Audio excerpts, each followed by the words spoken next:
Now from St. Louis, Missouri, Senator Claire McCaskill, a member of the Armed Services Committee. Senator, what's your reaction to the Assad regime meeting its first deadline, declaring its inventory of chemical weapons? And how confident are you that the Syrians and the Russians will live up to their agreement? Well, I think Putin is doing the right things, Chris, but for the wrong reasons. He obviously now has an international stake in making good on what he has said, and he wants to be relevant in the world. So Putin clearly has moved the ball quickly. I credit Secretary Kerry and our entire team for a credible threat of military force, which brought people to the table. And now, as has been stated, we're pleasantly surprised that, because we have a good idea of what they have, and clearly what they've revealed is a pretty good effort. So we got to trust but verify, as President Reagan said, and you know, keep our eye on them, because we don't really trust Putin, but they're doing the right thing if it is for the wrong reasons. You talked about how we ended up in this situation. It was a very curious and controversial path. A few days ago, President Obama's two secretaries of defense from the first term both blasted him for his actions in this whole Syria matter. Take a look. When the President of the United States draws a red line, the credibility of this country is dependent on him backing up his word. When we draw a line and we give our word, damn it, we back it up. Somebody asked the president the other day, do you trust Putin? My answer would be, are you kidding me? Senator Leon Panetta says that if you draw a red line, you got to enforce it. Bob Gates says it's a joke to trust Putin. However we ended up here, didn't President Obama really make a hash of this? Well, I think it's very easy to always Monday morning quarterback in a really difficult mess like this is. There are no good solutions to this problem. There was no good answer. It's a civil war where we're not sure who the bad guys and the good guys are, but we did know that there were chemical weapons used. And what the president has accomplished, no matter how he got here, he's got Putin doing the right thing, and he's got Assad recognizing and admitting that he has chemical weapons, and them moving in the right direction to get rid of them. And that's what this was about. So you can Monday morning quarterback the way it went about, the play calling, but the results are a win for national security and for the standard of our nation being the moral high ground in the world. I just want to point out it was Leon Panetta and Bob Gates, the two secretaries of defense who were Monday morning quarterbacking. Let me turn, if I can, to another. Well, everybody was. What? Pardon?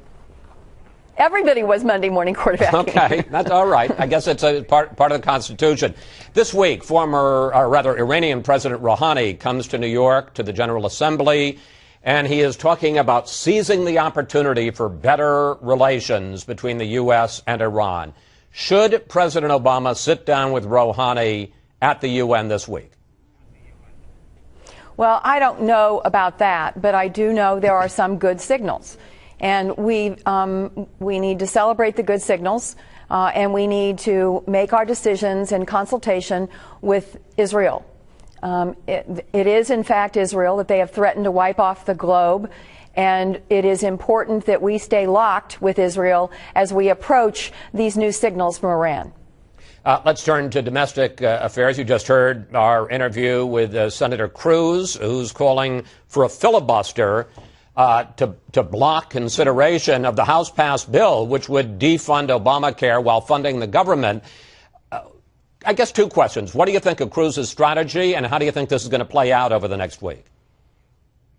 Well, it's not brute political force that is refusing to defund Obamacare. It's called the American people in elections. I don't think in America we should throw tantrums when we lose elections and threaten to shut down the government and refuse to pay the bills. The American people had a choice last November. They had a choice between someone who said repeal Obamacare and President Obama. And not since Ronald Reagan has a president been elected twice by more than 50% of the American people. And look in the Senate. Every single Democratic senator who voted for Obamacare was reelected, most of them by double digits, Chris. And we didn't lose seats in the Senate. We picked them up. And even in the House, the Democrats got more votes than the Republicans. Gerrymandering gave them the majority. So you don't want a Monday morning quarterback. Let me ask you, how do you think this is going to play out? I cannot believe that they are going to throw a tantrum and throw the American people and our economic recovery under the bus. It is really going to hurt real people. And this is just political point making.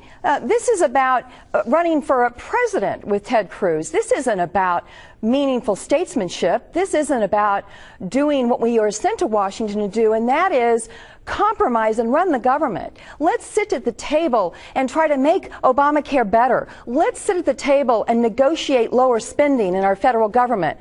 Our deficit is dropping at the quickest rate since in 60 years. Senator, we're running out of time, and I want to ask you a couple of questions about that. There has been, and I think you'd agree, in the last few weeks, a long list of problems that have cropped up about Obamacare. I want to put some of them up on the screen. The Cleveland Clinic just announced that it will lay off workers, perhaps thousands of workers, because of the cost of health care reform. Big companies, Walgreens, IBM, Sears, are sending their workers to private insurance exchanges where those employees may have to pay higher premiums. And union leaders, big Democratic supporters, union leaders talk about, quote, nightmare scenarios. But we'll be damned if we're going to lose our health insurance because of unintended consequences in a law. It needs to be changed, it needs to be fixed, and it needs to be fixed now, brothers and sisters.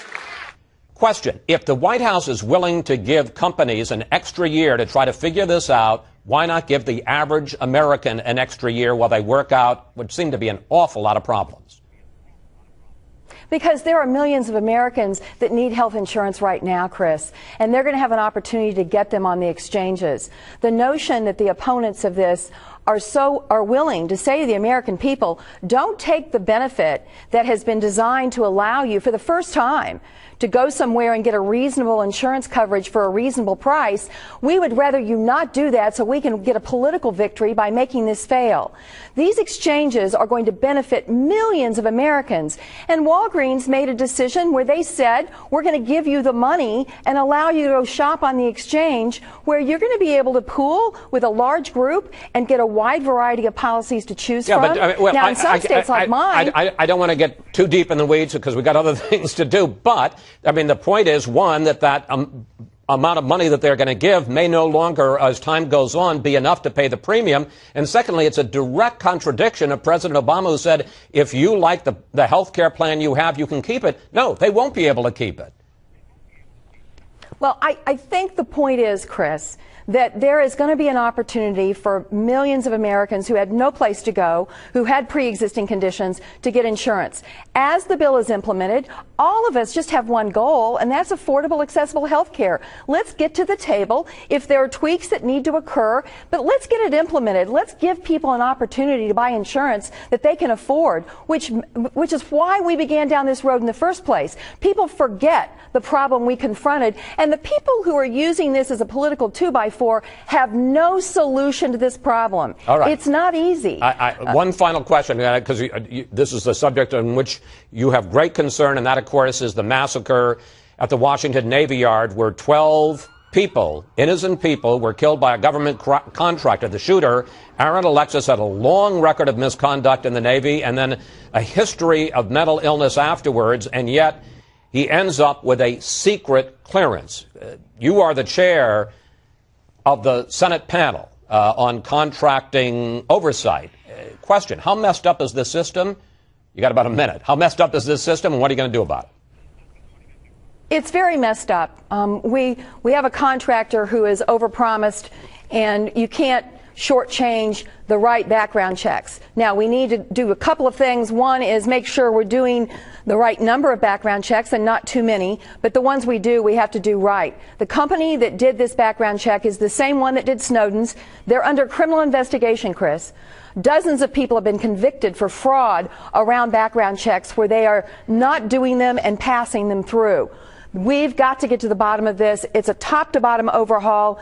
I'm insisting both on my Committee on Contracting Oversight and the Armed Services Committee that we get it right, and we're going to stay on it until we do. Senator McCaskill, thank you. We'll have you back to talk more in detail about this because it's a big problem. Thank you, sir. Thank you.